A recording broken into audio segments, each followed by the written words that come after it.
स्थानीय निर्वाचनको लागि आज दल र उम्मेदवारहरूले हर्षोल्लाससहित मनोनयन गरेका छन्। कान्तिपुर समाचारमा आज उम्मेदवारी दर्ताको देशभरको अवस्था, कतै झडप अनि कतै बागी। अबको चुनावी प्रक्रिया र कामबारे निर्वाचन आयोगका प्रवक्ता शालिग्राम शर्मा पौडेलसँग कुराकानी। अनि कस्तो रह्यो समावेशी प्रतिनिधित्व र उम्मेदवारहरूको शैक्षिक योग्यता के छ, यसबारेको सामग्री हामीसँग छ। साथमा नेपालको हवाई क्षेत्र सुरक्षित रहेको अन्तर्राष्ट्रिय उड्डयन सङ्गठनको प्रतिवेदन र खेलकुदमा 34 वर्षपछि महिला भलिबल टोलीले एसियाड खेल्ने मौका पाएको सुखद समाचार पनि हामीसँग रहनेछ। नमस्कार, अब मुख्य समाचार। स्थानीय तह निर्वाचनका लागि देशैभर उत्साहका साथ उम्मेदवारी दर्ता। 35,000 भन्दा बढी पदमा 61,000 को प्रतिस्पर्धा। डोल्पाको काइके गाउँपालिका लगायत केही ठाउँमा निर्विरोध। गठबन्धन र तालमेलका कारण उम्मेदवारीमा समावेशी प्रतिनिधित्व कमजोर। अधिकांश पालिकामा सत्ता पक्ष र एमाले बीच नै प्रतिस्पर्धाको संकेत। नेपालको हवाई क्षेत्र सुरक्षित रहेको अन्तर्राष्ट्रिय उड्डयन सङ्गठनको निष्कर्ष। सुरक्षाका सबै सूचक सकारात्मक रहेकाले कालो सूचीबाट हटाउन EUलाई दबाव। रुस विरुद्ध लड्न युक्रेनलाई थप रकम र हतियार उपलब्ध गराउने अमेरिकी आश्वासन। युक्रेनका लागि नयाँ राजदूत छिटै किएभ पठाइने। र अन्तर्राष्ट्रिय सहभागिता जनाएको 34 वर्षपछि महिला भलिबल टोली पहिलो पटक एसियाड खेल्दै बलिया टिमसँग प्रतिस्पर्धा गर्ने मौका।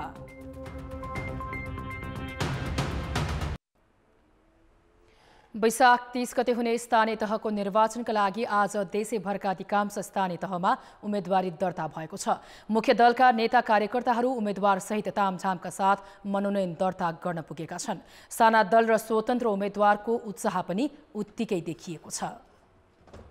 निर्वाचन आयोगले दिएको समयभित्र 753 वटै पालिकामा उम्मेदवारी दर्ता भएको छ। पछिल्लो तथ्याङ्क अनुसार 71,000 भन्दा बढीले उम्मेदवारी दिएका छन्। समयभित्रै दर्ता स्थलमा पुगेकाहरूको रेकर्ड राख्ने काम भइरहेकाले यकिन विवरण प्राप्त हुन अझै समय लाग्ने आयोगले जनाएको छ।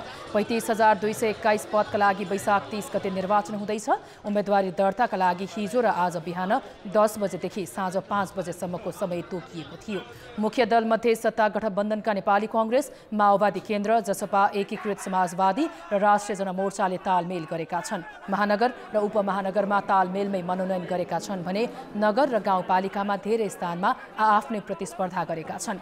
यस्तै नेकपा एमाले धेरै पालिकामा एक्लै चुनाव लडेको छ भने केहीमा लोसपा र राप्रपा लगायतका केही साना दलसँग तालमेल गरेको छ। उम्मेदवारी दर्ता गर्न दल र उम्मेदवारहरू तामझाम र धुमधामका सहित पुगेका थिए। कतै भने मनोनयनका क्रममा झडप भएको छ। केही पालिकामा पार्टीभित्रकै बागी उम्मेदवार बनेका छन्।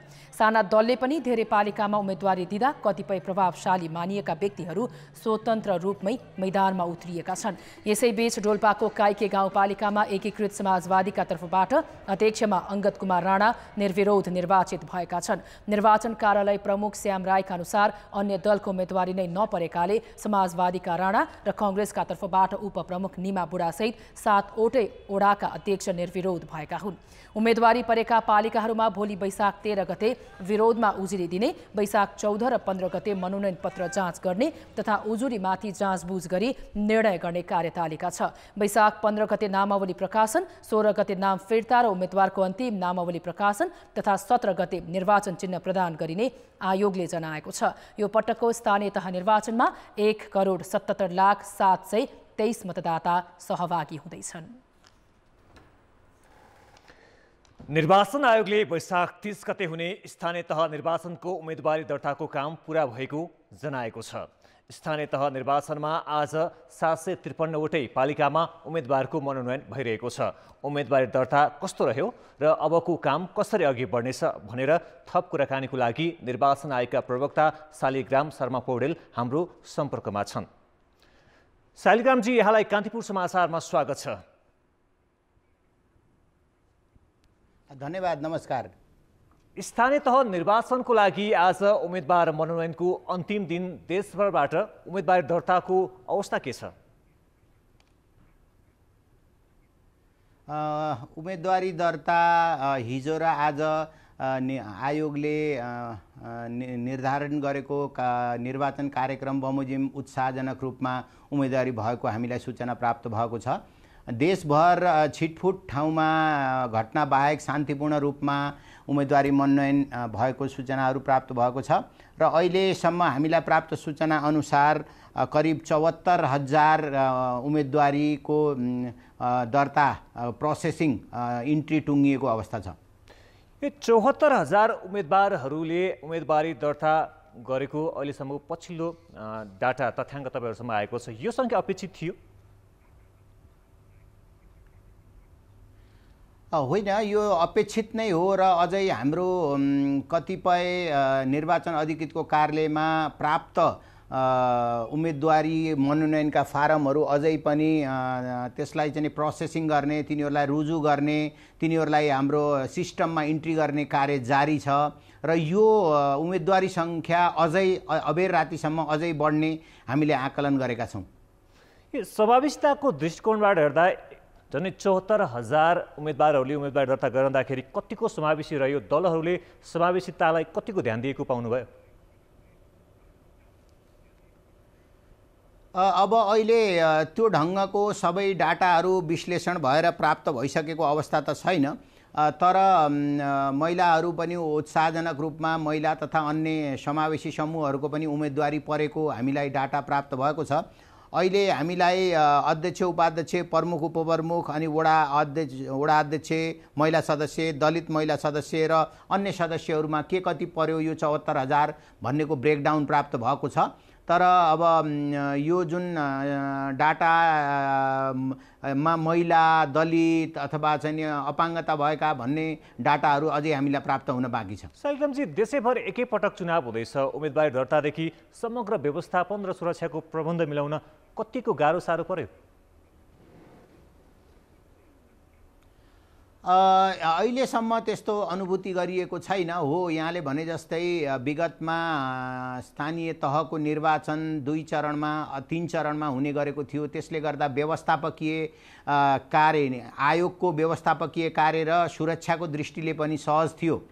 तर निर्वाचनलाई स्वच्छ, स्वतन्त्र र निष्पक्ष बनाउने दृष्टिकोणले आयोगले एकै चरणमा गर्न परामर्श दियो सरकारलाई र सरकारले पनि एकै चरणमा गर्न सहमत भए अनुसार निर्वाचनको प्रक्रियाहरू एकै चरणमा गर्ने गरी अगाडि बढेको छ र आज लगायत आगामी दिनहरूमा पनि निर्वाचन आयोग र नेपाल सरकारका अन्य विभिन्न विङ्सहरू अब सुरक्षा निकायले जिल्लामा प्रमुख जिल्ला अधिकारीको नेतृत्वमा रहेको सुरक्षा निकायको समितिबाट हामीहरूलाई प्राप्त सूचना अनुसार यो एकै चरणमा पनि निर्वाचन सुरक्षित ढङ्गले निर्वाचन सम्पन्न हुने कुरामा आयोगलाई सूचना प्राप्त भएको छ। आयोग विश्वस्त छ। सालिग्रामजी, जुन डोल्पा र ओलाङचुङ्गोलामा निर्विरोध निर्वाचित भएको छ, उम्मेदवारी दर्ता भएको छ भन्ने कुरा पनि आइरहेको छ, त्यो बारे हामीलाई बताइदिनुहोस् न। यो विषयमा हामीलाई अहिले आधिकारिक सूचना प्राप्त भएको छैन, किनभने त्यहाँको निर्वाचन अधिकृतले यो विषयमा अनुसूचीहरू भरेर प्रमाणित गरेर पठाएपछि मात्र यो विषयमा आयोगले बोल्न सक्ने अवस्था छ। तर यहाँले भने जस्तै हामीलाई अपुष्ट खबर प्राप्त भएको छ, विभिन्न सञ्चार माध्यमबाट पनि यो कुराहरू आइराखेको छ। तर हामीलाई आधिकारिक जानकारी प्राप्त भइसकेको छैन। त्यसो भए हुनाले अहिले मैले यहाँलाई यो विषयमा थप कुराहरू बताउन सक्ने अवस्थामा रहिन। सालिग्रामजी, अब 2 दिनको समय दिएको थियो उम्मेदवारी दर्ताको लागि। अब आज मुख्य दलहरू, गठबन्धन सत्ता गठबन्धनका दलहरू र विशेष गरी मुख्य दलहरू आज उम्मेदवारी दिनका लागि साँझ 4 बजे, अपराह्न 4 बजेपछि मात्र आए। अब यो प्रक्रिया कसरी अघि बढ्छ, के छ? हो, यहाँले भने जस्तै हामीले एकै दिन उम्मेदवारी मनोनयन गर्ने समय दिँदाखेरि व्यवस्थापकीय रूपमा पनि विगतको निर्वाचनको अनुभवबाट निकै कठिनाई परेको र उम्मेदवारहरूलाई पनि कठिनाई भएको र आयोगको अन्तर्गतको निर्वाचन अधिकृत कार्यालयलाई पनि कठिनाई भएको कारणले 2 दिनको मनोनयनको समय दिइएको हो। तर पहिलो दिन अपेक्षाकृत रूपमा उम्मेदवारी परेन। अब धेरै 11,000 को हाराहारीमा मात्रै उम्मेदवारी पर्यो र दोस्रो दिन मात्रै यो उम्मेदवारीको चाप बढेको देखिएको छ। र जुन उद्देश्यले आयोगले 2 दिनको समय दिएको थियो उम्मेदवारीको लागि, त्यो बमोजिम उम्मेदवारी नपरेर दोस्रो दिन नै धेरै उम्मेदवारी परेको अवस्था छ। तापनि अब आयोगले निर्वाचन अधिकृत कार्यालयले यसलाई म्यानेज गरेर अगाडि बढ्छ। हस्, धन्यवाद। उहाँ हुनुहुन्थ्यो निर्वाचन आयोगका प्रवक्ता शालिग्राम शर्मा पौडेल। अब बाँकी समाचार। आज स्थानीय तह निर्वाचनको लागि मनोनयन गर्ने अन्तिम दिन, साथै प्रदेशमा तामझाम सहित उम्मेदवारी दर्ता भएको छ। कति ठाउँमा सत्ता गठबन्धन नटिकेर पार्टीगत हिसाबले नै उम्मेदवारी दर्ता भए भने अधिकांश क्षेत्रमा गठबन्धन सहित उम्मेदवारी दर्ता भएको छ। साथै प्रदेशमा उम्मेदवारी दर्ताको क्रममा रौनकता छाएको थियो। 81,794 मतदाता रहेको नेपालगञ्ज उपमहानगरमा सबै पार्टीका उम्मेदवारहरूले आफ्नो मनोनयन पत्र दर्ता गराइसकेका छन्। उम्मेदवारी हेर्दा महिलाको सङ्ख्या निकै न्यून देखिएको छ। विभिन्न राजनीतिक दलहरूले गठबन्धनका साथ निकै उल्लासमय वातावरणमा आज मनोनयन दर्ता गरेका छन्। रुकुम पश्चिमका 6वटा स्थानीय तहका लागि यहाँ क्रियाशील राजनीतिक दल तथा विभिन्न उम्मेदवारहरूले आज मनोनयन दर्ता गरेका छन्। 6वटा पालिकामा स्थापना गरिएका निर्वाचन अधिकृतको कार्यालयमा पुगी उम्मेदवारहरूले आफ्नो उम्मेदवारी दर्ता गरेका हुन्। निकै रस्साकस्सीका बीच सत्ता गठबन्धनले उम्मेदवारी दर्ता गराएको छ भने नेकपा एमाले सर्वसम्मत रूपमा उम्मेदवारी टुङ्ग्याएर उम्मेदवारी दर्ता गरेको छ। कान्तिपुर समाचारका लागि बालकृष्ण अधिकारी, हेटौडा, मकवानपुर। म यतिखेर मुख्य निर्वाचन अधिकृतको कार्यालयमा छु, सङ्खुवासभाको खाँदबारीमा। र यतिखेर गठबन्धनका दल र नेकपा एमाले लगायत साना दलहरूले उम्मेदवारी दर्ता गरिसकेका छन् सदरमुकाम खाँदबारीमा भने यसबाहेकका 5वटा नगर र 5वटा गाउँपालिकामा पनि गठबन्धनका दल र नेकपा एमाले सहित साना दलहरूले नाम दर्ता गरिसकेका छन्। र म अहिले धनगढी उपमहानगरपालिकामा छु। यो सुदूरपश्चिम प्रदेशका 9वटै जिल्लाको एक मात्रै उपमहानगरपालिका हो। मुख्य निर्वाचन अधिकृतको कार्यालय अगाडि अहिले विभिन्न राजनीतिक दलका उम्मेदवारले आफ्नो उम्मेदवारी दर्ता गराइरहनु भएको छ। उपमहानगरपालिकामा नगर प्रमुख र उपप्रमुखमा गठबन्धन भए पनि 19वटै वडामा सबै पार्टीले आफ्नो तर्फबाट उम्मेदवारी दर्ता गराएका छन्। यो उपमहानगरपालिकामा डुबान समस्या, बाटोघाटो लगायतका विभिन्न विकास निर्माणका कुराहरूले आफ्नो चुनावी एजेन्डा बनाएका छन्। म यति बेला मुख्य निर्वाचन अधिकृतको कार्यालय सल्यानमा छु। सल्यानका 10वटै स्थानीय तहमा विभिन्न राजनीतिक दलहरूले तामझामका साथ मनोनयन दर्ता गराएका छन्। मनोनयनको अन्तिम दिन दिउँसो 3 बजेसम्म पनि कुनै पनि राजनीतिक दलहरू उम्मेदवारी दर्ता गराउन आएका थिएनन्। 4 बजेपछि मात्रै आफ्नो उम्मेदवार टुङ्गो लगाएर दलहरू उम्मेदवार दर्ता गराउन आएका थिए। चुनावी तालमेलका लागि सत्तारूढ गठबन्धन दलहरूले पटक पटक छलफल गर्दा पनि भागभण्डामा सहमति जुट्न नसकेपछि छुट्टा छुट्टै उम्मेदवारी दर्ता गराएका छन्। कर्णाली प्रदेशका 79वटै स्थानीय तहमा गठबन्धन दलहरूले आफ्नै उम्मेदवारहरू लिएर आएर उम्मेदवारी दर्ता गराएका हुन्। भौगोलिक हिसाबले मुलुककै सबैभन्दा ठुलो पोखरा महानगरपालिकामा पनि मुख्य दलहरू नेकपा एमाले र 5 दलीय गठबन्धनले उम्मेदवारी दर्ता गराएका छन्। त्यससँगै केही साना दलहरू र स्वतन्त्र उम्मेदवारले पनि उम्मेदवारी दर्ता गराएका छन्। शान्तपूर्ण रूपमा चितवनमा पहिलो र दोस्रो दिन मनोनयनपत्र दर्ता कार्यक्रम सकिएको छ। कान्तिपुर समाचारका लागि राजु चौधरी, भरतपुर, चितवन। परिक्रमा गर्दै विभिन्न बाजागाजाका सङ्ग आफ्ना शक्ति प्रदर्शन गर्दै मोटरसाइकल र्याली निकाल्दै आज जनकपुर धाम उपमहानगरपालिका परिसरमा उम्मेदवारी दर्ता गराएका छन्। कान्तिपुर समाचारका लागि सहकर्मी ब्रिकेश यादवका साथ अमरकान्त ठाकुर, जनकपुर धाम, धनुषा। निर्वाचन आयोगले तोकेको उम्मेदवार मनोनयनको आज अन्तिम दिन। मध्य प्रदेशको एकमात्र महानगरपालिका वीरगञ्ज महानगरको नेतृत्वका लागि विभिन्न राजनीतिक दलसँगै स्वतन्त्र उम्मेदवारहरूले प्रमुख, उपप्रमुख, वडा अध्यक्ष र वडा सदस्य लगायतका पदमा उम्मेदवारी दर्ता गराएका छन्। निर्वाचन कार्यालयका अनुसार सिन्धुपाल्चोकको 12 स्थानीय तहमा उत्साहपूर्ण रूपमा मनोनयन दर्ता भएको छ। तर सिन्धुपाल्चोकको चौतारा साँगाचोक गढी नगरपालिकामा भने उम्मेदवार छनौटमा मनोमानी गरेको भन्दै माओवादी केन्द्रका कार्यकर्ताहरूबीच झडप भएको थियो। झडप भएको करिब 1 घण्टा समयसम्म मनोनयन दर्ता प्रक्रिया रोकिएपछि अहिले पुनः मनोनयन दर्ता प्रक्रियालाई अगाडि बढाइएको छ। कान्तिपुर समाचारका लागि कमला पाखरिन, सिन्धुपाल्चोक। मनोनयन दर्ता भएसँगै अब कहाँ कसले बाजी मार्ला भन्ने अड्कलबाजी देखिएको छ। धेरैको चासो र दलहरूले प्रतिष्ठा बनाएको महानगरमा कडा प्रतिस्पर्धा हुने देखिएको छ। कहाँ कस्तो छ प्रतिस्पर्धा र कस्ता छन् त उम्मेदवार? काठमाडौँ महानगरमा सत्ता गठबन्धन 5 दलबाट उम्मेदवार बनेकी सिर्जना सिंह नेपाली काङ्ग्रेसका नेता प्रकाशमान सिंहकी पत्नी हुन्। उनलाई टक्कर दिनेछन् एमालेका केशव स्थापितले। उनी 25 वर्ष अघि नै मेयर बनेका थिए। 2074मा एमालेले जितेको र अहिले गठबन्धनको तालमेल भएकाले काठमाडौँ महानगरमा यी दुई बीच नै टक्कर हुने देखिन्छ। अघिल्लो मत हेर्दा गठबन्धन भन्दा एमालेको मत 5000 बढी छ। तर एमाले फुटेकाले उसलाई त्यसको असर पर्न सक्छ। उनीहरूलाई केही साना दल र स्वतन्त्र उम्मेदवारले पनि चुनौती दिनेछन्। स्थिति बदलिएको छ भाइ। उहाँहरू झुटा मुद्दा गर्न, झुटा कुरा गर्नलाई एकदम माहिर हुनुहुन्छ। हामी नेपाली काङ्ग्रेस त्यस्तो झुटा मुद्दा पनि गर्न सक्दैनौँ। हामीले गर्न नसक्ने कुरा पनि हामीले कहिले पनि गर्दैनौँ। त्यसकारण सबैले देखिसकेको छ, सबैले जितिसकेको छ।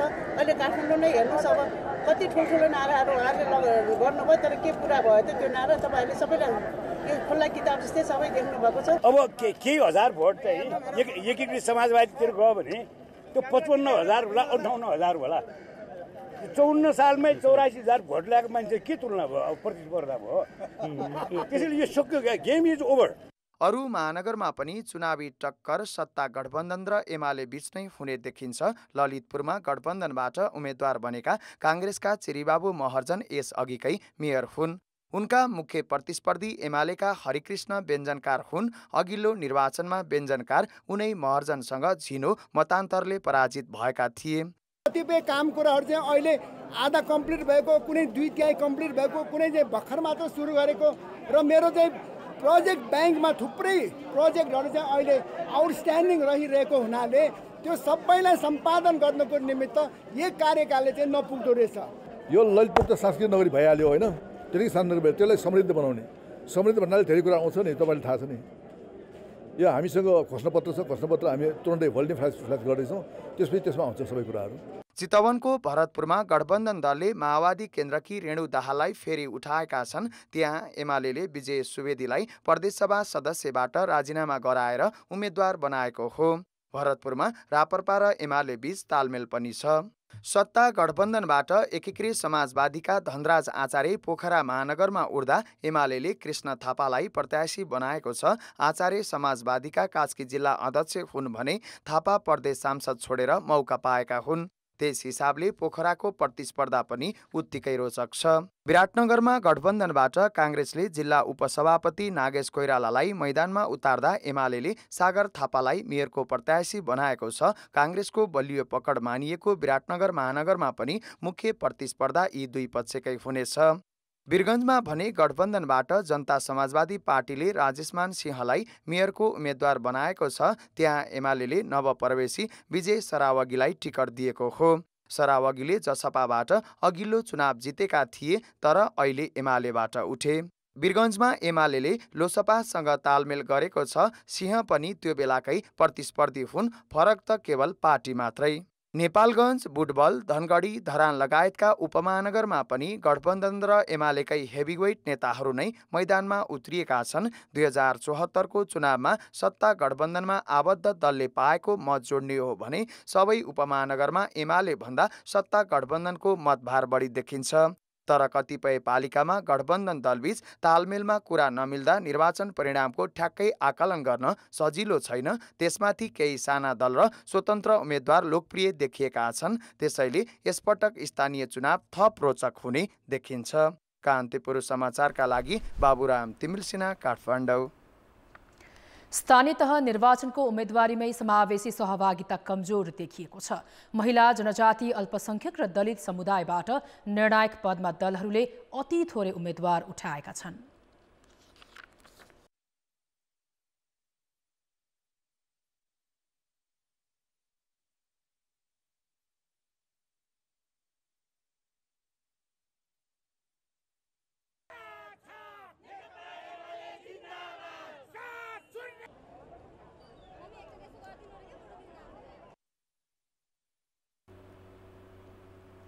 6 महानगरमध्ये 2 जना महिला उम्मेद्वार बनेका छन्। चितवनमा माओवादी केन्द्रका अध्यक्ष पुष्पकमल दाहालकी छोरी रेणु उम्मेद्वार छन् भने काठमाडौँमा कांग्रेसले नेता प्रकाश मान सिंहकी पत्नी सिर्जनालाई उठाएको छ। एमाले महानगरमा कुनै महिलालाई ठाउँ दिएन।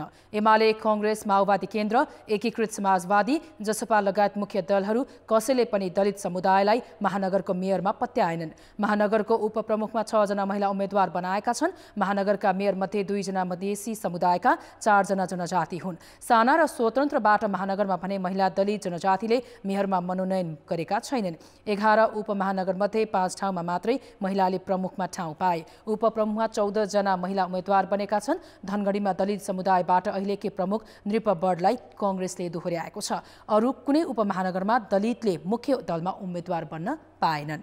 753 पालिकामध्ये अरू नगर र गाउँपालिकामा पनि समावेशीमा केही असर गठबन्धनका कारण परेको छ। अब जनमतको अन्तिम परिणाम। जनमतमा हिजो हाम्रो प्रश्न थियो, कृषिजन्य वस्तुमा परनिर्भरता कम गर्न के गर्नु पर्ला? ए, लगानी बढाउने, बी, किसानलाई प्रोत्साहन र सी, प्रविधिको प्रयोग। जनमतको अन्तिम परिणाम यस्तो छ, ए, लगानी बढाउनेमा 37%, बी, साँघु किसानलाई प्रोत्साहनमा 42% र सी, प्रविधिको प्रयोगमा 21% मत प्राप्त भएको छ। अब आजको प्रश्न। जनमत स्थानीय तहमा समावेशी प्रतिनिधित्व बढाउन दलहरू किन चुकेका होलान्? ए, गठबन्धनले गाह्रो, बी, साँघुरो सोच र सी, दबाव पुगेन।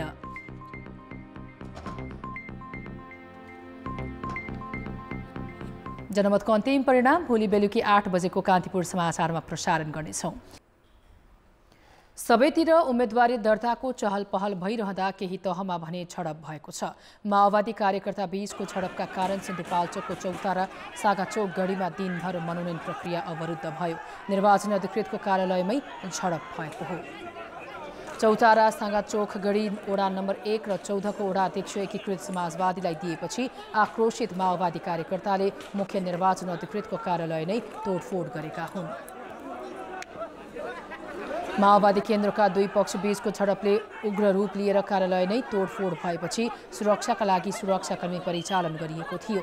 माओवादी आधार इलाका मानिने सागाचोक गढी चौतारा नगरपालिकाको मेयरमा बहालवाला मेयर अमान सिंह तामाङलाई नदिई कृष्ण प्रसाद सापकोटालाई दिइएको भन्दै कार्यकर्ता आक्रोशित थिए। तामाङले स्वतन्त्र उम्मेदवारी दिएका छन्। उता गोर्खा नगरपालिकाको मेयरका लागि नेपाली कांग्रेसबाट टिकट पाएका विश्वदेव श्रेष्ठमाथि कांग्रेसकै असन्तुष्ट कार्यकर्ताले कुटपिट गरेका छन्।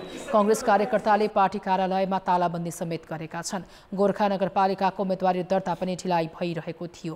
2 नगरपालिका र 8 गाउँपालिका रहेको खोटाङ, दिक्तेल, रूपाकोट, मजुवागढी नगरपालिकाको प्रमुखमा नेपाली कांग्रेसबाट महासमिति सदस्य धर्मराज पोखरेलले टिकट नपाएपछि अर्का आकांक्षी तीर्थराज भट्टराईको समूहले पार्टी कार्यालयमा तालाबन्दी गरेका छन्। प्रदेश कार्य समितिले पोखरेललाई टिकट दिएपछि विराटनगरबाट उनी हेलिकप्टर चार्टर गरी उम्मेदवारी दर्ता गर्न आएका थिए, तर भट्टराई पक्षधरहरूले हेलिप्याडमै दुर्व्यवहार गरे। त्यसपछि उनलाई पार्टी कार्यालयभित्रै ताला लगाएर थुनिएको थियो। राष्ट्रिय मानवाधिकार आयोग र प्रहरीले उद्धार गरेपछि सुरक्षा घेरामा मुख्य निर्वाचन अधिकृतको कार्यालयमा उनी उम्मेदवारी दर्ता गर्न पुगेका हुन्।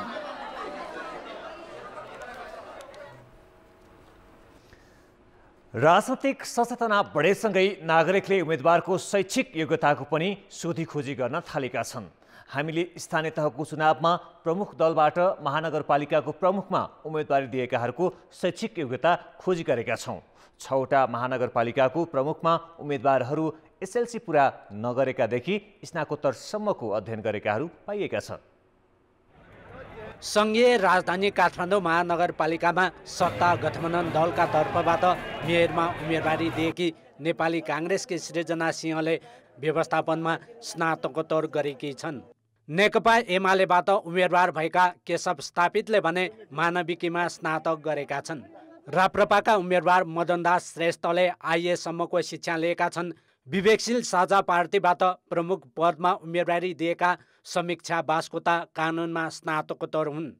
यता ललितपुर महानगरपालिका प्रमुख पदमा सत्ता गठबन्धनबाट उम्मेदवारी दिएका काङ्ग्रेसका चिरीबाबु महर्जनले व्यवस्थापनमा स्नातकोत्तर गरेका छन् भने एमालेका हरिकृष्ण व्यञ्जनकारले पनि व्यवस्थापनमै स्नातकोत्तर गरेका हुन्। विवेकशील साझाका उज्जवल कृष्ण श्रेष्ठले भने स्नातक पुरा गरेका छन्। सत्ता गठबन्धनबाट पोखरा महानगरपालिकामा उम्मेदवारी दिएका नेकपा एकीकृत समाजवादीका धनराज आचार्यले स्नातकोत्तर गरेका छन् भने एमालेका कृष्ण थापाले स्नातक अध्ययन गरेका छन्। भरतपुर महानगरपालिकामा गठबन्धनका तर्फबाट प्रमुखमा उम्मेदवारी दिएकी नेकपा माओवादी केन्द्रकी रेणु दाहालले माध्यमिक तह पनि पुरा गरेकी छैनन्। भरतपुरमा एमालेका उम्मेदवार विजय सुवेदीले बुद्धिज्ममा स्नातकोत्तर गरेका छन्। विराटनगर महानगरमा सत्ता गठबन्धनका तर्फबाट उम्मेदवार बनेका काङ्ग्रेसका नागेश कोइरालाले स्नातकोत्तर गरेका छन् भने एमालेका सागर थापाले स्नातक गरेका छन्।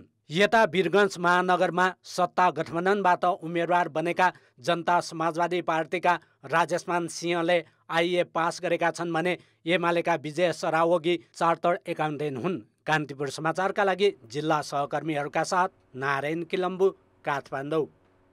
अब जनताको आवाज आज हामीले 7 प्रदेशमा सोधेका छौँ। स्थानीय तहको नेतृत्वमा तपाईँ किन जान चाहनुहुन्छ?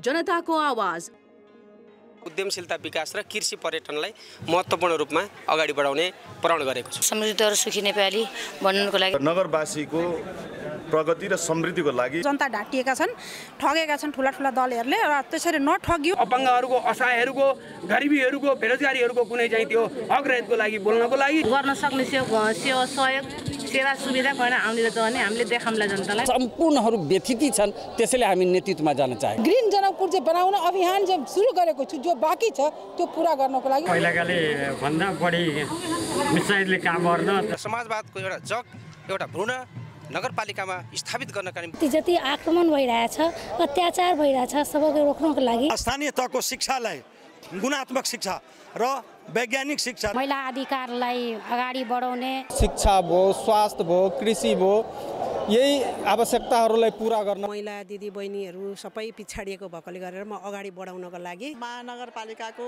विकासको लागि नयाँ जनकपुरको निर्माणको लागि कसरी हाम्रो नगरलाई करमुक्त गर्न सकिन्छ, गरिब दुखी जनताहरूलाई हामीहरू कसरी सहयोग गर्न सक्छौँ, टोलको सेवा गर्नको लागि महिलाहरूको लागि केही गरौँ भनेको एउटा लागेको, समग्र जनताको विकासका लागि राजनीतिक दलहरूलाई एउटा ट्र्याकमा ल्याउनका निम्ति मुख्य आयमूलक कार्यक्रममा हामीले ध्यान दिनुपर्छ। अराजकता जुन खालका चाहिँ दण्डहीनता त्यसको चाहिँ अन्त्य गर्नको लागि अर्थ र विकास। अन्तर्राष्ट्रिय नागरिक उड्डयन सङ्गठन आइकाओले नेपालको हवाई उडान सुरक्षित रहेको ठहर गरेको छ। युरोपेली युनियनले नेपालको हवाई क्षेत्रलाई कालो सूचीबाट हटाउन आनाकानी गरिरहेका बेला आइकाओको प्रतिवेदनले नेपाललाई राहत मिलेको छ। आइकाओले हरेक 5 वर्षमा गर्ने अडिटका आधारमा यस वर्ष नेपालको समग्र उड्डयन क्षेत्रमा गरिएको परीक्षण नतिजा औसतभन्दा माथि देखिएको छ। सेफ्टी ओभरसाइट सिस्टम जहाँ जहाँ इम्प्लिमेन्टेसन यसरी निकालिन्छ संसारभरि, ती संसारभरिका देशभन्दा को एभरेजभन्दा हामी माथि रहेको अवस्था छ। यसलाई के भन्न सकिन्छ भने हाम्रो आकाश सेफ छ। हामीले हाम्रा आइकाको अनुसार हामीले विकास गरेका हाम्रा पूर्वाधारहरू ठिक छन्, गाइडलाइन अनुसार मिट हुन्छन् र हामीलाई तिम्रो आकाश सेफ छैन, तिम्रो आकाशमा समस्या छ भनिरहनु पर्ने अवस्था छैन। खेलकुद समाचार। कान्तिपुर खेलकुद समाचारमा स्वागत छ। लगातार 2 पटकको ABC central John champion Nepali महिला भलिबल टिमले अन्तर्राष्ट्रिय सहभागिता जनाउन सुरु गरेको 34 वर्षपछि बल्ल एसियाली खेलकुदमा अवसर पाउँदैछ। राष्ट्रिय खेलकुद परिषदको बोर्ड बैठकले चीनको होङजाओमा हुने 19औं एसियाली खेलकुदमा महिला भलिबललाई सहभागी गराउने निर्णय गर्यो। यो नेपाली खेलाडीको अहिलेसम्मकै सबैभन्दा ठूलो सहभागिता हुनेछ। खेलाडीहरूले एसियाडलाई पर्याप्त अनुभव बटुल्ने प्रतियोगिताको रूपमा लिएका छन्। नेपाली महिला भलिबल टोलीले सन् 1988 मा थाइल्यान्डमा पहिलो अन्तर्राष्ट्रिय मैत्रीपूर्ण प्रतियोगिता खेलेको थियो। सन् 1979 मा नेपालमा भएको सागमा पहिलो सहभागितामै काँस्य जितेको टोलीले त्यसपछि केही मैत्रीपूर्ण खेल बाहेक निरन्तर दक्षिण एसियाली टिमसँग प्रतिस्पर्धा गर्दै आएको छ। 13औं सागको फाइनलमा भारतसँग पराजित भएको थियो। महिला टिमका लागि अहिलेसम्मकै ठूलो प्रतियोगिता तथा सहभागिता भनेकै एबिसी एसियन सेन्ट्रल जोन महिला तथा पुरुष भलिबल च्याम्पियनसिप हो। नेपालले लगातार 2 पटक सेन्ट्रल जोनको उपाधि समेत जितेको छ। एसियाली खेलकुदको सहभागिता भने महिला टिमको अहिलेसम्मकै सबैभन्दा स्तरीय र ठूलो प्रतियोगिता हुनेछ। जुन व्यक्तिले राम्रो पर्फर्मेन्स दिँदै राम्रो रिजल्ट आइरहेको छ नि त्यसलाई चाहिँ कन्टिन्यू गर्न पायो हुन्थ्यो भन्ने चाहिँ हाम्रो एउटा लक्ष्य हो। एसियन लेभलमा हाम्रो टिम चाहिँ कुन र्याङ्किङमा छ भनेर देखाउने एउटा ठुलो प्लेटफर्म हो जस्तो लाग्छ। नेपाली महिला भलिबलले सागमा 1 रजत र 4 काँस्य जितेको छ, तर पनि एसियाली पावर हाउस टिमसँग खेल्ने मौका पाएको छैन। अब एसियाडमा सहभागी हुँदा जापान, थाइल्यान्ड, चीन, इरान जस्ता बलिया प्रतिस्पर्धीसँग खेल्न पाउँदैछ, जुन नेपालका लागि आफूलाई प्रमाणित गर्ने अवसर हुनेछ। अनुभव पनि हुन्छ, एउटा कन्फिडेन्ट लेभल पनि बढ्छ भनौँ न। अनि हामी अब त्यो गेमहरू यसरी खेलिरह्यो भने चाहिँ हाम्रो अनुभव पनि धेरै भएर हामीले जित्छौँ जस्तो लाग्छ। नेपाली टोलीले वैशाख 18 देखि हुने आरबिबी एनभिए राष्ट्रिय महिला तथा पुरुष भलिबल लिग सकिनासाथ अभ्यास सुरु गर्नेछ। एनबिए सिद्धिसकेपछि नेपाल भलिबल सङ्घको चाहिँ बैठक बस्छ र बैठक बसिसकेपछि हाम्रा बैठकका निर्णयहरू परिषदमा हामीले बुझाउँछौँ र राष्ट्रिय खेलकुद परिषदसँग अब एसियन गेम जस्तो एउटा ठुलो इभेन्ट्स भएको हुनाले छिटोभन्दा छिटो ट्रेनिङ सुरु गरिदिनु पर्यो भन्नाले उहाँहरूसँग हामीले चाहिँ एउटा चाहिँ कोअर्डिनेटको लागि चाहिँ सहयोगको आशा गर्छौँ। अघिल्लो वर्ष एसियाली स्तरको सिनियर वुमन्स भलिबल च्याम्पियनसिपमा सहभागिता पक्का भए पनि कोरोनाका कारण प्रतियोगिता नै भएन। त्यसैले महिला टिम एसियाडको सहभागितासँगै उत्साहित छ, तर राष्ट्रिय खेल भए पनि खर्च अभावको बहाना बनाउँदै सरकारले पुरुष टिमलाई एसियाडमा सहभागी नगराउनु भने साँच्चै लाजमर्दो विषय बनेको छ। कान्तिपुर समाचारका लागि क्यामेरामा राजेन्द्र महर्जन र पशुपति बुढाथोकीका साथ खेलकुद ब्युरोको रिपोर्ट। खेलकुद समाचार अहिलेलाई यति नै। कान्तिपुर समाचार अहिलेलाई सकियो। कान्तिपुर टेलिभिजन हेर्दै गर्नुहोला। नमस्ते।